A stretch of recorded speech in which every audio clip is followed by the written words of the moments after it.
Hello, great ones. My name is Nella Kuma Francis, and you're welcome to another episode of the Unrestrained Talks with Nella.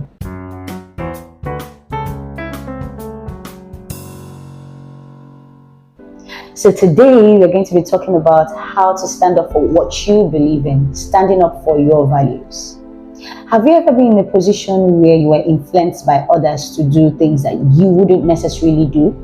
Things that were against your values, things that were against your moral principles, things that were against your standard, and you were so weak and afraid to say no because you just wanted to fit in. Do you know that a lot of people have met their end? I mean, people have died literally. People have, been defamed one way or the other just because they could not stand up for what they believe in, because they were influenced by people to do a particular thing. I read a story of one young man who was, I think, unlawfully detained in prison. And when he was being asked, like, why are you here? What crime did you commit? He said, oh, I didn't do anything, but I followed my friends. They said, oh, let's go do something. And in my heart, in my spirit, I knew I wasn't supposed to. But just so I don't want to be the odd one out. And I had to follow them. And all of them were apprehended. And that was how this young man ended up being in prison for about 10 years. Why? Just because he couldn't stand up and say, no, I don't want to do this. This is against my values. A lot of young people have been introduced to substance abuse, not because they want to. You know that peer pressure of, try this thing now. You're not a cool kid if you don't do this. Try this drug. Try, you've not smoked before. You've not been vaping. Try this. And you know that your foundation, your principles, the values that both God himself and your parents have instilled in you do not allow for such behavior. But just because you're afraid to be caught out of that circle, you find yourself doing these things. There are a lot of people who have been mentally deranged just because they did substance abuse and they couldn't come out of it. Remember that our graces are different. The measure of graces that the Lord has placed on each individual is very different. You might do something and get away with it, and another person comes to do that particular thing here, and the person falls into that trap. And that is how life is. Some things are more spiritual than they are physical. You do not know what is driving this particular person, and you follow them because you can't stand up. You're not comfortable with saying no. There's a particular statement or quote that says that no is a full sentence. If you need to say no just to keep your value and your standard and your moral intact, dear, say no. If you know that this particular thing that everyone is pressurizing you to do just so you could sound or seem woke or seem cool is against your values as a Christian, as a child of God, learn how to say no.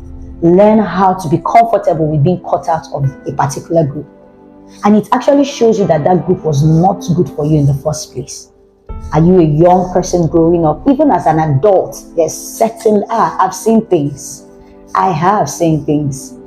I've seen people come to me with different propositions that I'm like, but I'm a Christian and I can't do this.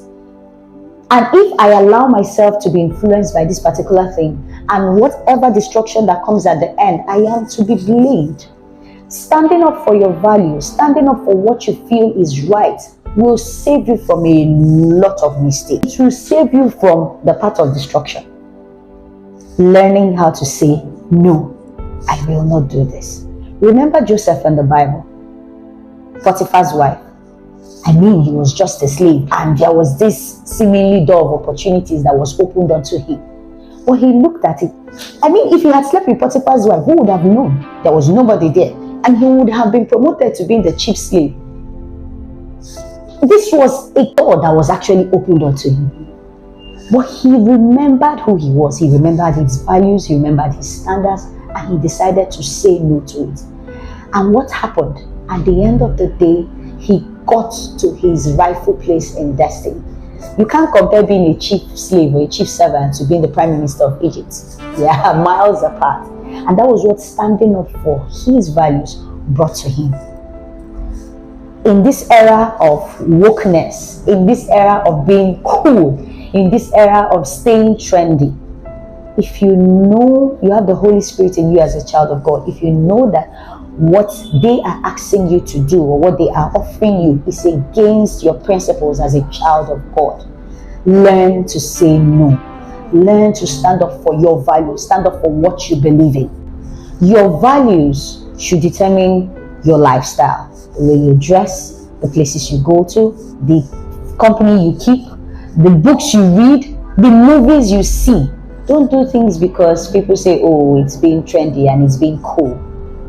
Learn to stand up for what you believe in as a child of God.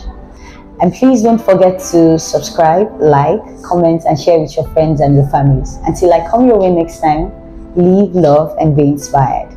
Bye-bye.